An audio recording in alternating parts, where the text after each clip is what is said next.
Ao vivo, com liberdade de opinião, vamos agora até Brasília conversar com o jornalista Alexandre Garcia.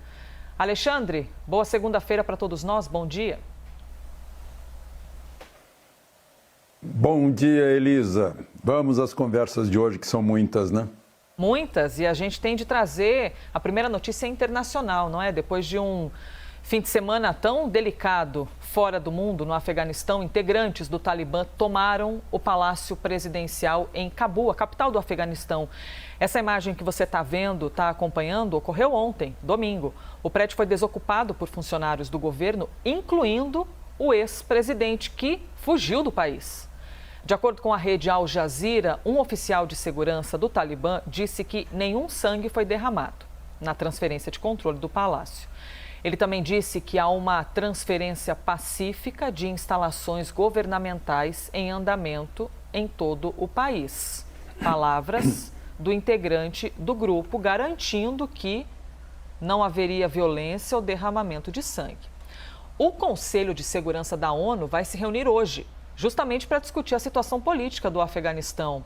E vejam essa imagem, a gente acabou de mostrar para o Fernando Molica e agora repetindo com Alexandre Garcia, que é uma imagem aterrorizante, não é, Alexandre? Pessoas penduradas em um avião num desespero tremendo, querendo fugir de um país. Então, a pista do aeroporto foi tomada por uma multidão em busca de um voo para conseguir deixar o país, que foi tomado pelo Talibã. Testemunhas dizem que pelo menos 5 pessoas morreram. Não há exatamente ainda a informação de teriam morrido por qual motivo, pisoteadas ou... Bom, vendo essa cena, a gente imagina que alguém, evidentemente, pode se machucar gravemente. Não há informação de como exatamente morreram, mas que 5 pessoas perderam a vida. Alexandre, é praticamente uma imagem de filme, não é? Talvez nem em filme nós vejamos histórias dessa maneira, com seres humanos correndo atrás de uma aeronave numa pista. Então, como é que você avalia a tomada de poder do Afeganistão?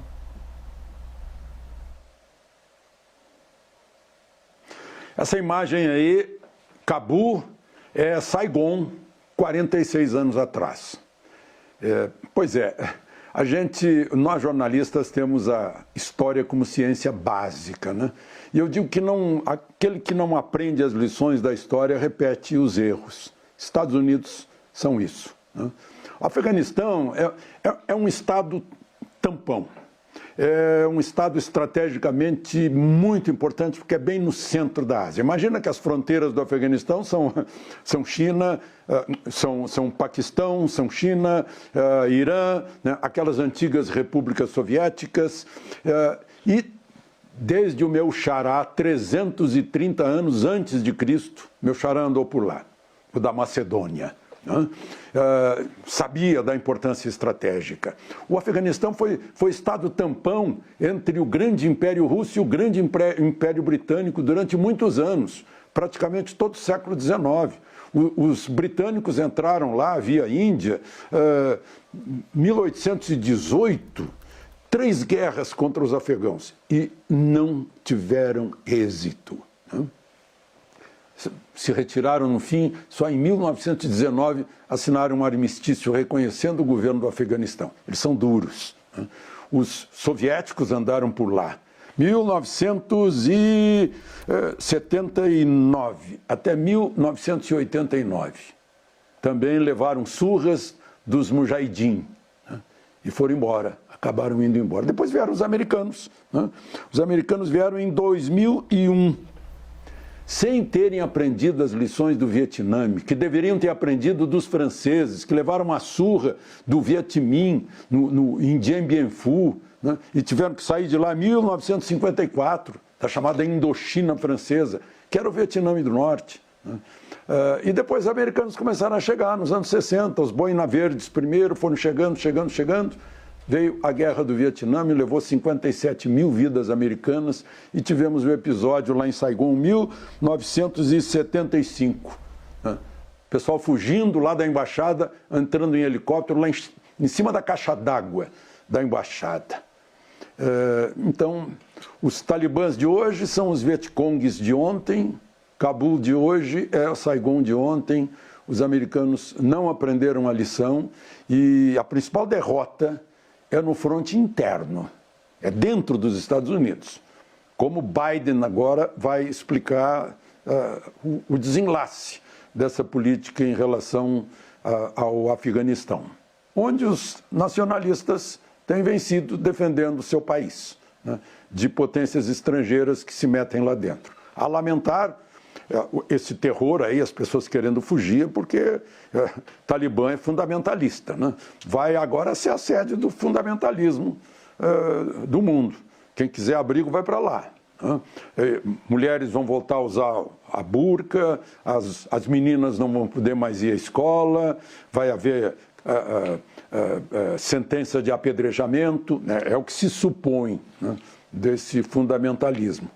Mas, enfim, é decisão dos naturais da terra, desse país montanhoso e difícil de ser dominado. Aliás, indominável, né? Elisa? Pois é, e como é complexo a gente conseguir até compreender, não é, Alexandre? Quando eu digo a gente, eu estou generalizando, evidentemente, algumas pessoas têm mais conhecimento do que a média, mas, de maneira geral, todas as informações que nós recebemos por aqui são informações já com interpretações ocidentais, né?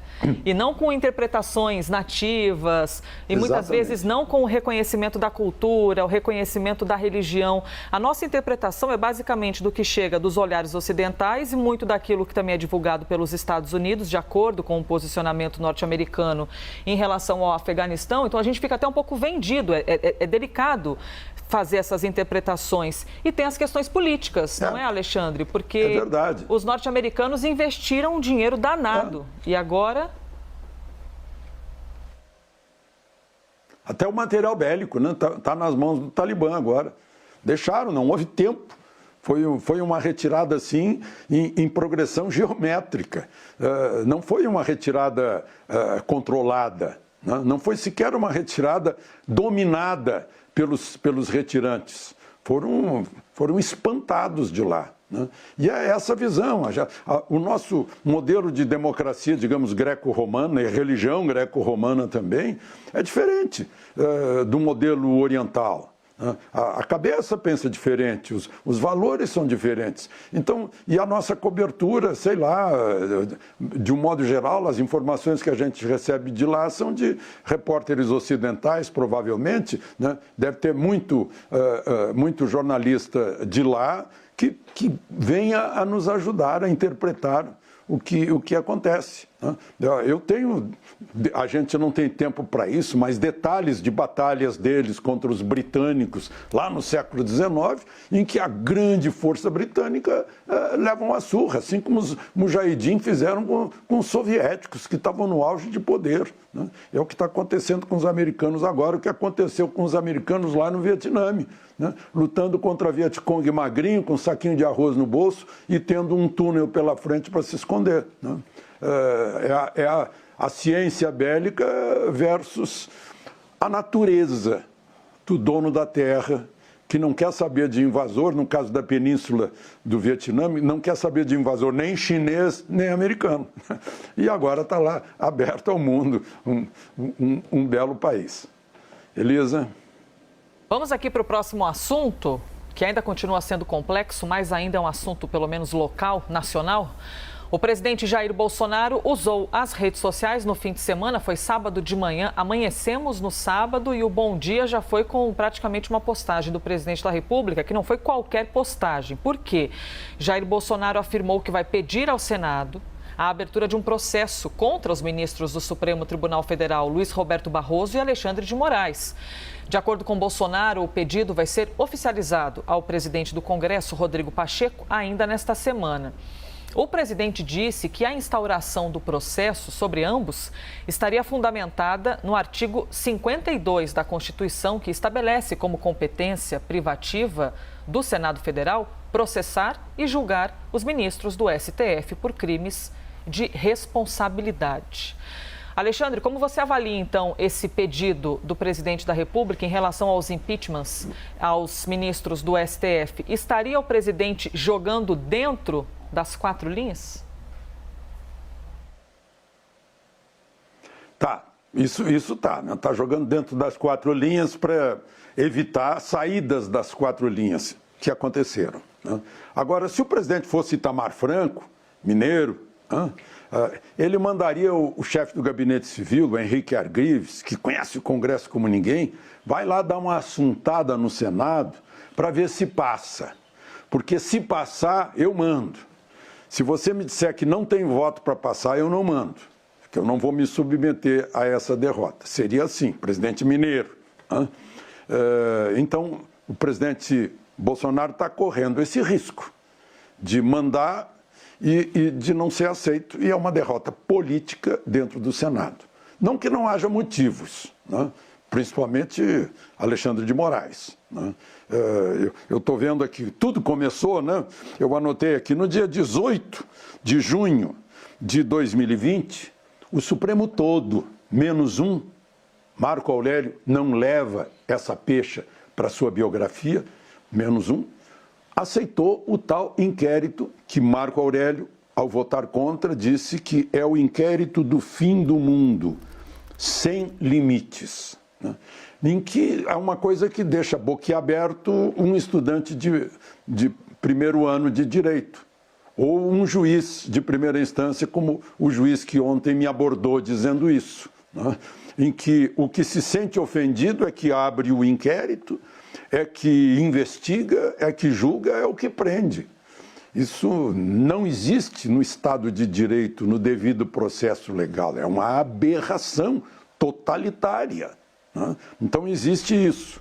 Mas não é o Alexandre de Moraes sozinho, não. Ele apenas foi o relator, sem ser sorteado, Toffoli, com base no artigo 13, que diz que ele tem que defender o Supremo, do regimento interno, que eu estou falando. Regimento interno, não é a Constituição, regimento interno.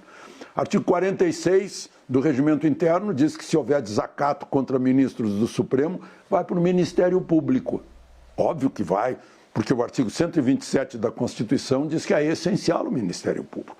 O artigo 47 diz que se em 30 dias o Ministério Público não se pronunciar, vai para o plenário tomar as providências que julgar necessárias. É uma coisa muito ambígua. E aí criou-se esse inquérito do fim do mundo, que hoje já tem 3 presos.